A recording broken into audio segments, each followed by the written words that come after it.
MSW Media.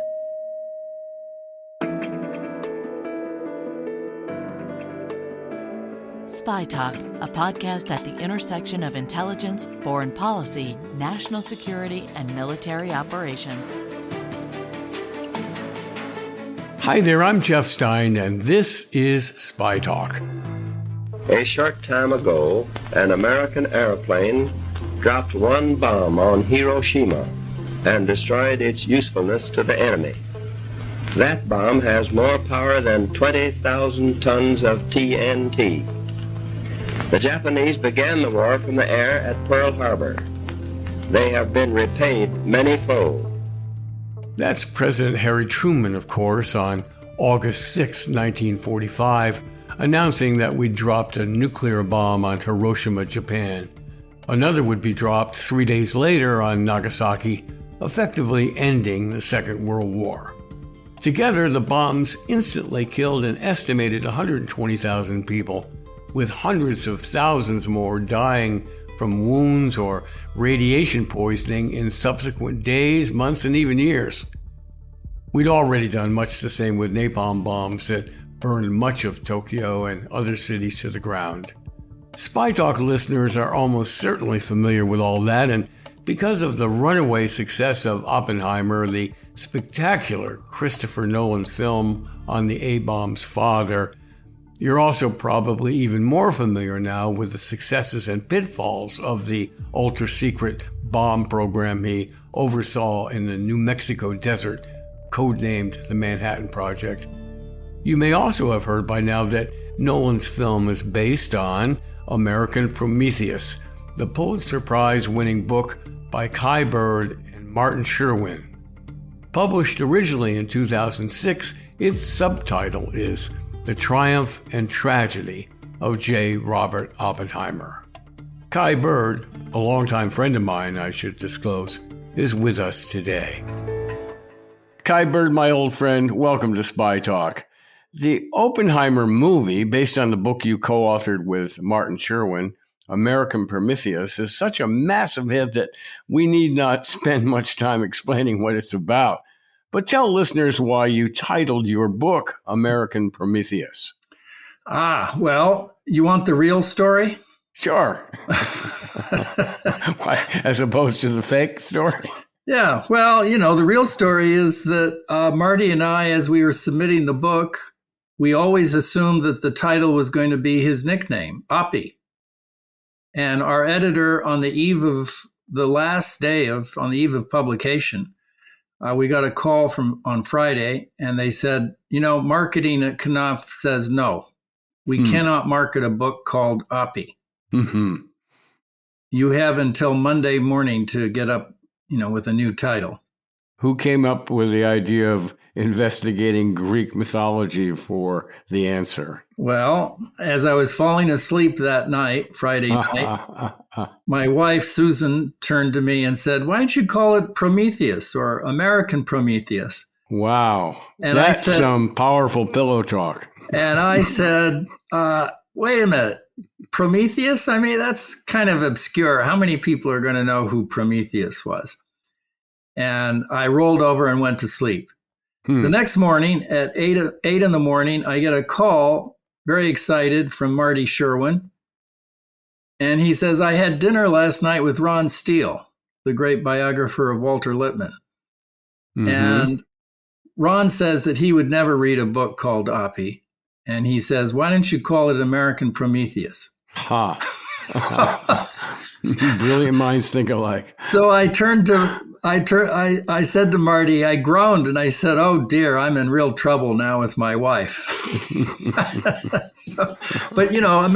Prometheus is the Greek god who stole fire from Zeus and gave it to humankind, and then was punished by Zeus, nailed to a cliff, and had his liver pecked out by a giant eagle every night.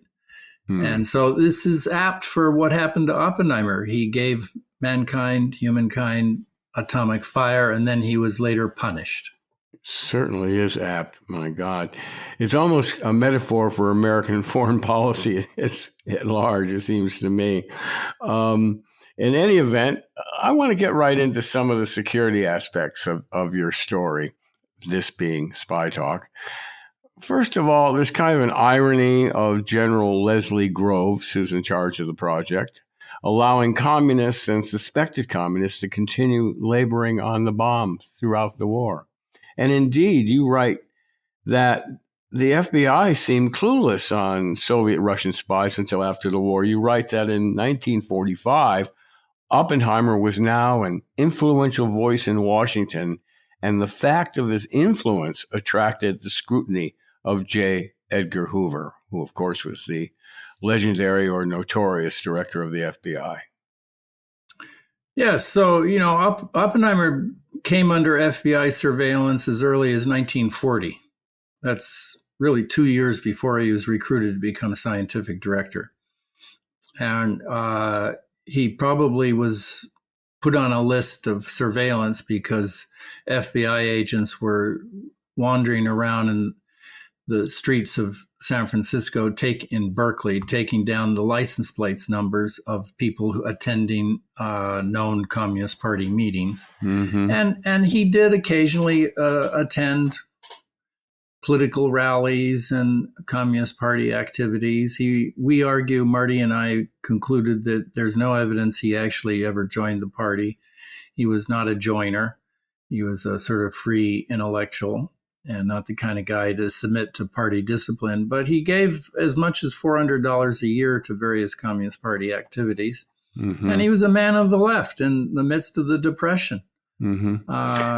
And he certainly was not a Soviet asset or a spy.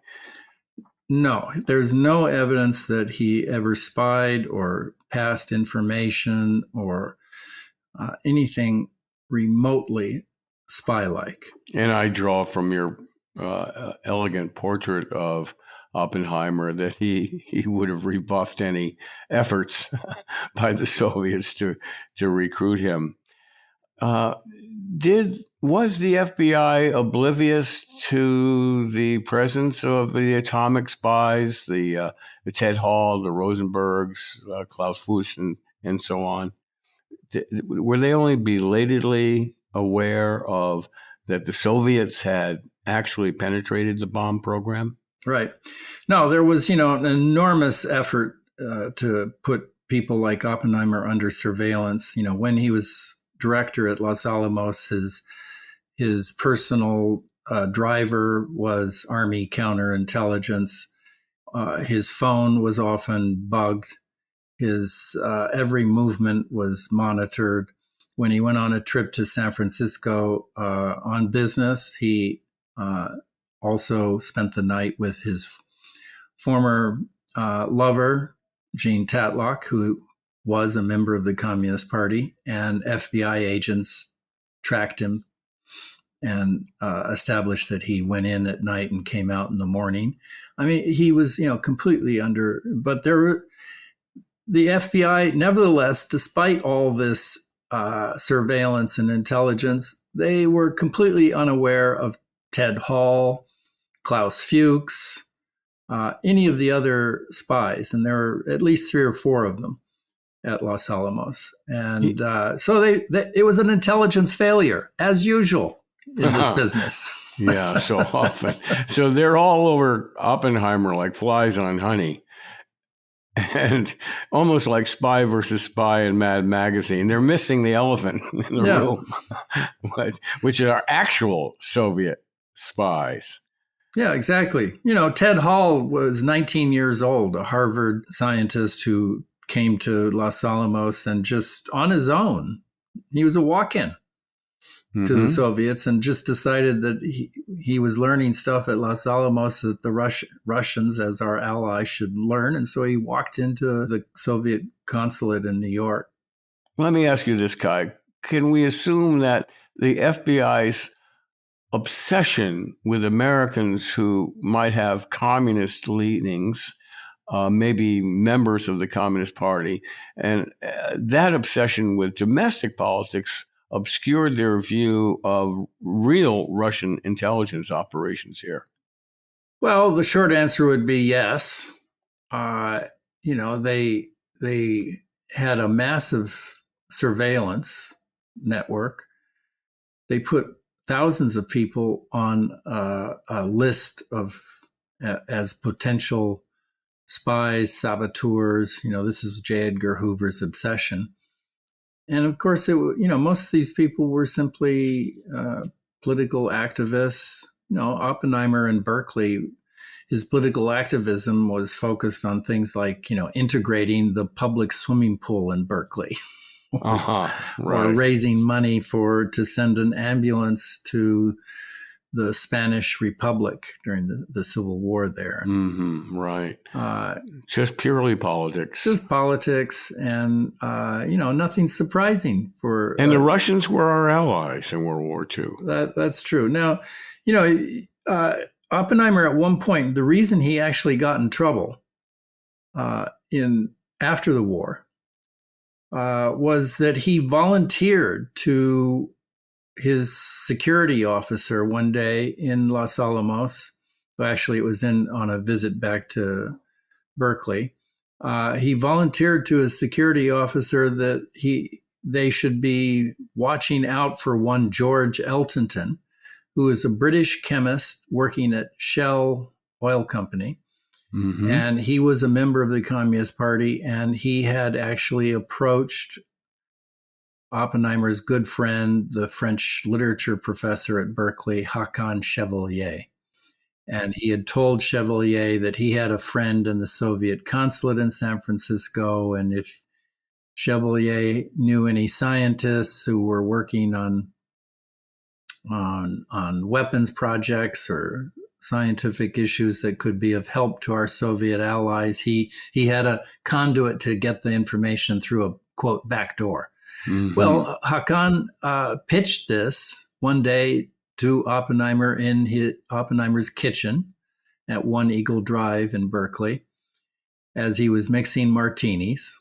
Of course. We know all these details. And Oppenheimer's response was immediate. It was, well, that would be treason. And that was the end of it. But months later, Oppenheimer actually volunteered to a security officer, you should look out for this guy, George Eltonton. Mm-hmm. And then, of course, they pressed him. Well, how do you know? Why do you think that we should look at George Eltonton? And then he made up some cock and bull story, as he called it, to protect his friend Chevalier, because he knew that, or believed ardently, that Chevalier was simply an innocent and naive and harmless. And he didn't want to involve his good friend Chevalier in a Army counterintelligence investigation. Mm-hmm. Well, so he kept the name. He refused to divulge the name of Chevalier for 3 months until finally he gave it to General Leslie Groves, his immediate boss. And that was the end of it. But this was dragged up after the war by Oppenheimer's enemies, and this is actually what brought him down. Mm-hmm. We have to take a quick break. We'll be back in a sec.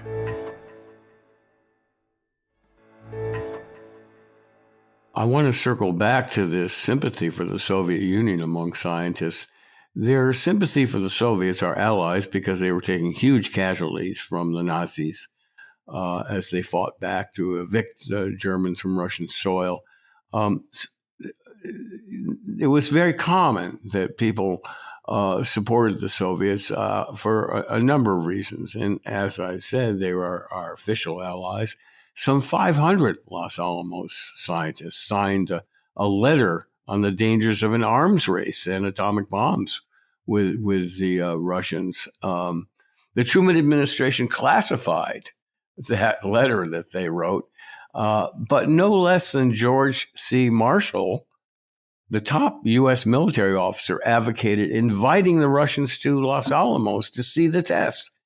So the sympathies for the Soviets, I'm trying to get at, was not obscure or rare. It was widespread. It was widespread. It was common. After all, you could read in the New York Times and the Washington Post and newspapers across the country, if you were following the war effort, it was clear that the Russians were taking the brunt of fighting the war in Europe. They were taking massive casualties. And, American forces didn't invade Normandy in France until the summer of 1944. So for 3 long years, it was the Russians taking all the casualties and bearing the brunt of the war against the Nazis. Mm-hmm. So there was sort of a natural sort of sympathy, even among American citizens who were not left-wing or certainly communists. So the investigations of Oppenheimer in particular was really driven by domestic politics, the Red Scare, that there was a red under every bed, as it was said. Well, but he was actually brought down in a secret, closed-door security hearing orchestrated by one Lewis Strauss, the chairman of the Atomic Energy Commission. And Strauss, had the indictment letter written up by leaking FBI files to William Borden, and had Borden submit the letter to the FBI, and then the FBI submits it to the AEC, the Atomic Energy Commission, and they have to open a security hearing. And then Lewis Strauss picks the panel, the 3-judge panel, to investigate Oppenheimer. And it's a foregone conclusion. It turns into a kangaroo court. They use stacks of FBI documents to question Oppenheimer, and yet Oppenheimer's own lawyer has no security clearance, so he can't see the context of the FBI documents.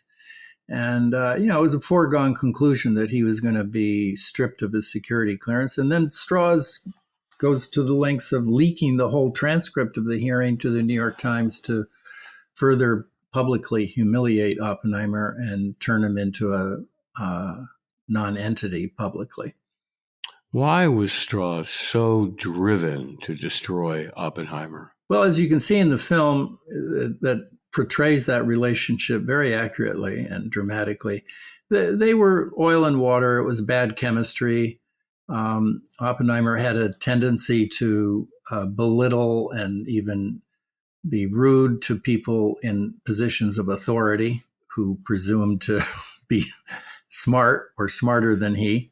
And he took a dislike to Strauss's pretensions, and he was rude to him. And Strauss took offense. But the real reason, in terms of policy, was that the two men disagreed over nuclear policy. Strauss was an advocate of building the hydrogen bomb, and Oppenheimer criticized that decision. Strauss was in favor of building more and more bombs and putting the atomic arsenal at the center of our defense strategy. And Oppenheimer thought this was crazy. He said these are weapons of terror, weapons for aggressors, and weapons that had already been used on an essentially defeated enemy, i.e. Japan. So, he was the father of the atomic bomb, going public with his criticisms of the national security establishment, threatening the budgets of the Air Force and the Army and the Navy, who wanted to build more of these weapons. And so he had to be brought down. And so this was a decision by the Eisenhower administration, and it was implemented by Lewis Strauss, who was, had this personal animus for Oppie. And why did General Groves turn on Oppenheimer at a critical moment in those hearings, as portrayed in the film?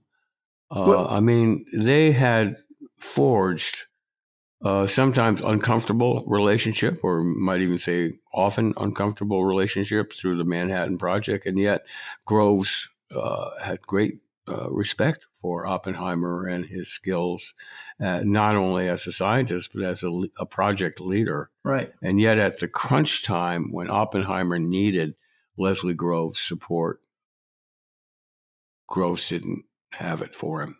Well, the film is actually very subtle and reflects what's in the book, American Prometheus, whereby, these two very opposites. Groves is a gruff conservative army general. Oppenheimer is a nerdy quantum physicist with left-wing political views, but they clicked. They understood each other. Groves picked Oppenheimer for the position of scientific director at Los Alamos precisely because he saw that the man was ambitious and extremely articulate and charismatic. It was a brilliant choice, even though Oppenheimer had no administrative experience. And they made a team. They were, despite the Chevalier affair, which was very worrisome to someone like Groves, Groves stood by Oppenheimer, made sure he got his security clearance, and ignored the Chevalier incident. And they were a team. They were a partnership. And yes, you're right. In 1954, Groves is compelled to testify, and he's actually threatened. Now, this doesn't come out actually in the movie, but he is threatened. In the book, we document that Strauss found a way to threaten Groves's army pension if he didn't testify. And he did testify, and he did admit that under the current security regulations of the Atomic Energy Commission, which did not exist in 1942 or 43 or 44, but in 1954, under those regulations, he would be compelled to conclude that Oppenheimer was not qualified to have a security clearance. And then he has in the movie, the actor playing Groves throws in an additional ad lib line, which Nolan kept, which was quite accurate. And he says, well, I wouldn't have cleared any of those guys under these 1954 definitions of what is secure. And Oppie was never a security risk to the United States. He was never a security risk. There's no evidence. His FBI file is 8,000 pages. They were trying to prove that he was a spy or that he was a risk in somehow passing information inadvertently. And they couldn't, there's nothing there in the FBI documents, 8,000 pages, and there's no smoking gun. Not only that, but in 1951, in one of the many ironies in Oppenheimer's life, he actually advocated the development of what we now call backpack nukes, small tactical nuclear bombs for American forces. That's true. He, in his opposition to the hydrogen, he was arguing that this is a weapon so large that there's no target large enough for a hydrogen weapon of the kind that they were intending to build. And so why build it? And so he was saying, why don't you just concentrate our limited resources on tactical weapons? And, this is literally a tactical response by Oppenheimer to the hysteria after 1949 when the Russians acquired and first tested an atomic bomb. His colleague Edward Teller insisted that we should build many thousands of bigger and better bombs. And Oppenheimer thought this was nuts. And so he was simply saying, if you want to build more weapons, they should be smaller, maybe battlefield weapons. But in this day and age, I think if he was alive and with us today, he'd be looking at the Ukraine war and Vladimir Putin's threatening of tactical weapons. And he would say, there's no battlefield use for such weapons. They are weapons of terror that Putin would only use them if he thought that this would terrorize the Ukrainians into surrendering. It's just a terror bomb.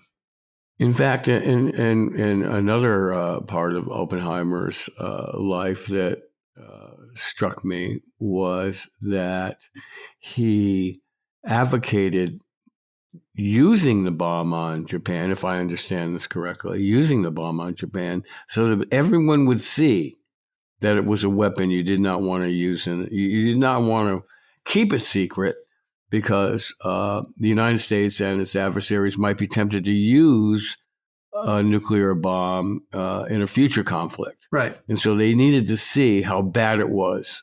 Exactly. By bombing Japan. There was actually an open meeting inside the barbed wire fence at Los Alamos in the spring of 1945, where many of the scientists gathered in a small auditorium to discuss the future of the gadget. Why are we working so hard on this when by May of 1945, Hitler was dead and Germany was defeated? And we knew the Germans might possibly have a bomb project, but we knew the Japanese did not. So why are we rushing to construct this gadget and test it at Trinity? And Oppenheimer allowed the discussion to go forward and then stepped forth and made the following argument. He said, I want to remind you that when Niels Bohr arrived in Los Alamos, the famous Danish physicist, on the last day of 1943, his one question to me after he got off the plane was, Robert, is it big enough? Is it big enough to end all war? And this was the argument Oppenheimer made to convince himself and his fellow physicists to forge ahead, that no one was going to understand the ferocity and danger of this weapon until it was actually used on a on a target in this war. And he feared that if it was not demonstrated and everyone could see how terrible it was, that in the next war, that war would be fought by 2 or 3 adversaries, all of whom would be armed with nuclear weapons, and that would be Armageddon. It begs the question of whether the scientists would have advocated a demonstration test, you might say, on Berlin as much as they did on Japan.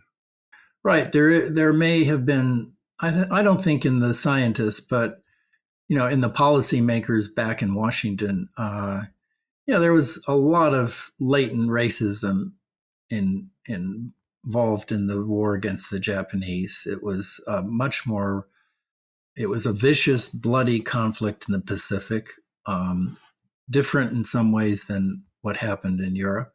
And there were racial overtones to it. So it's a legitimate question. But I think if Oppenheimer had given Harry Truman or given Franklin Roosevelt the bomb in 1943, I think it would have been used on Berlin. But we don't know. We'll never know. You can infer, one could infer that many of these scientists, if not most of them, and many of them refugees from Germany or Nazi-occupied Germany, Nazi-occupied Europe, cared less about what happened in the Pacific than they did about what was going on in Europe.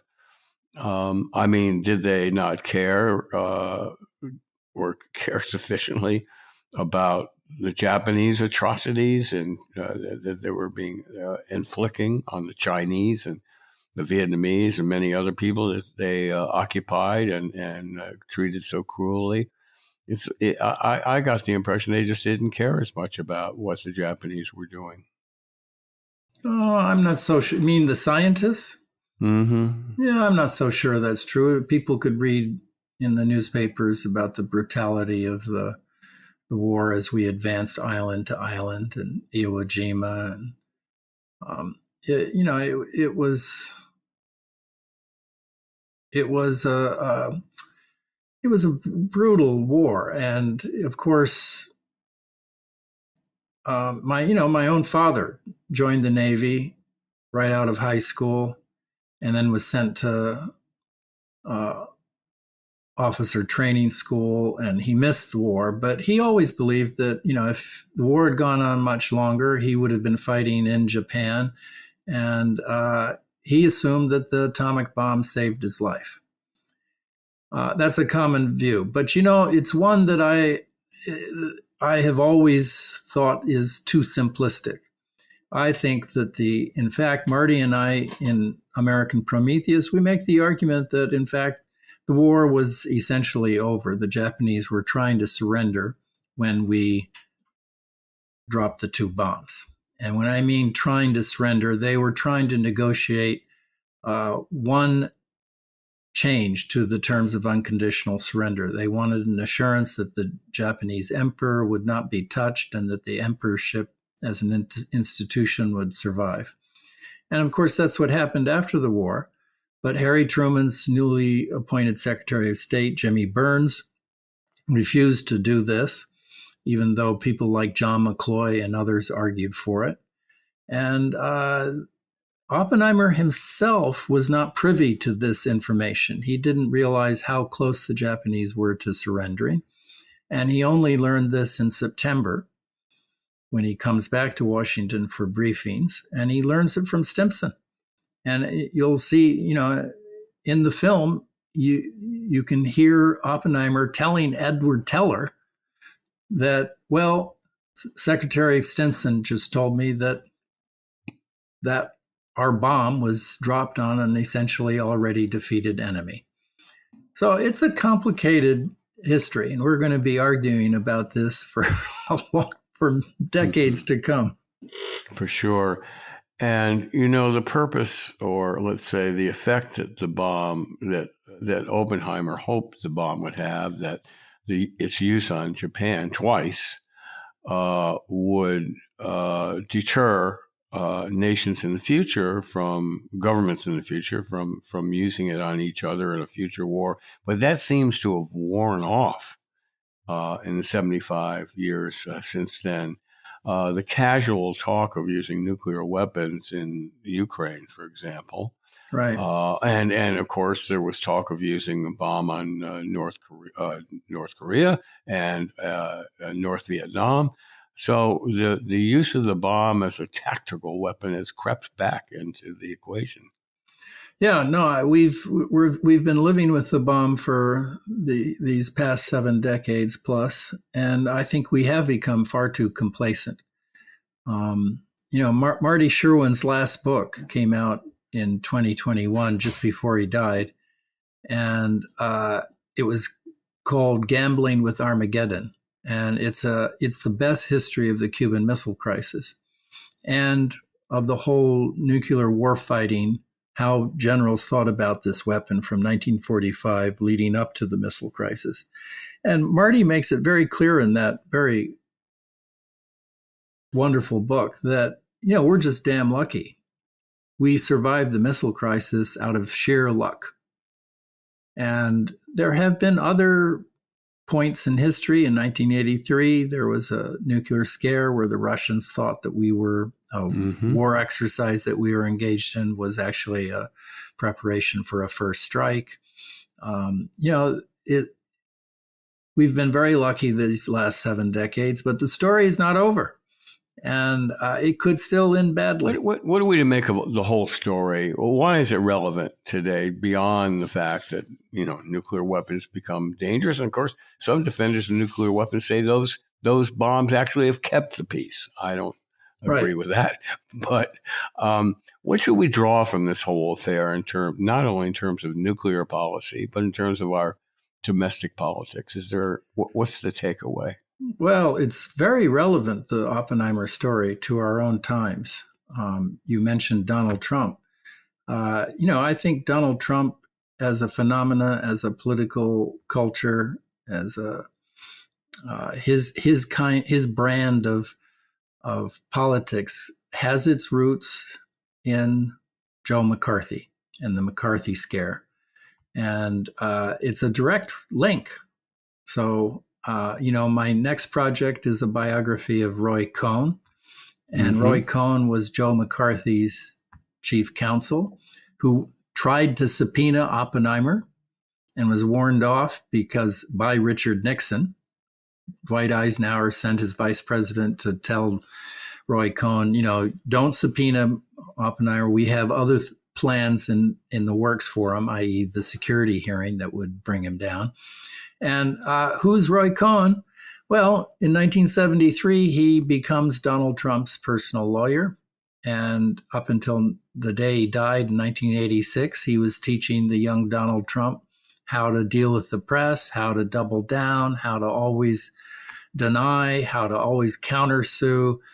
And Donald Trump and Joe McCarthy represent these deep strands in American history of anti-intellectualism, xenophobia, paranoia, and a radical conservative hatred of the other and of immigrants. And it's just it's a direct historical link. So Oppenheimer explains this. And I think the other important thing to remember about the Oppenheimer story and why it's so relevant is that, we're a society today drenched in science and technology, yet we don't have scientific heroes anymore. And I think part of that is because of what happened to Oppenheimer in 1954, when scientists everywhere realized if you get out of your narrow lane and attempt to become a public intellectual and talk about policy and politics and the social implications for scientific discoveries and technology, then you could be tarred and feathered and brought down. This was what they learned. So we don't have scientists as public intellectuals. And when they do arise, like in the pandemic recently, think of what happened to Anthony Fauci.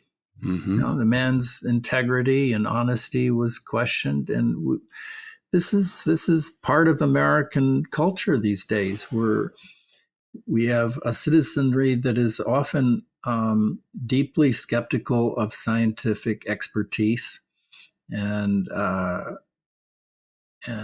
resentful of science and intellectuals. It's astonishing. One of the oddities of the current iteration of this Red Scare is that it's directed at our own government. I mean, that the other today is the federal government, the so-called deep state. It's America turning in on itself, not using a boogeyman of the Russians or the Chinese. Quite the opposite. There's a lot of sympathy or parallel interest between the Russians and some of the extreme Republicans, the MAGA movement and so on, which bodes even more ill toward this country's future than during the Red Scare, it seems to me. Yeah, it's very odd. People on the left used to be very suspicious of the FBI under J. Edgar Hoover.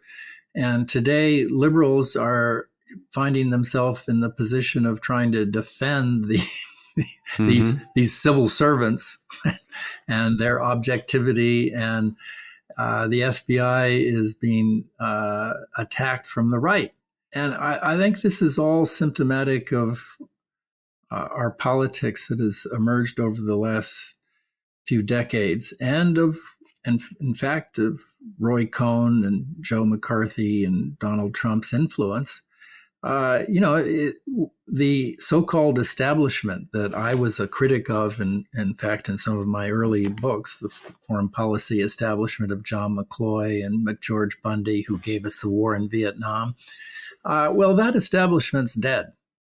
Mm-hmm. It's no longer the power center that it was. Its culture and its political values of bipartisanship and civil discourse, it was fraught with, they made bad decisions at times. It was fraught with perils, this establishment, but it no longer exists today. And in its place, we have this xenophobic, anti-intellectual populism that is more influential than the old establishment.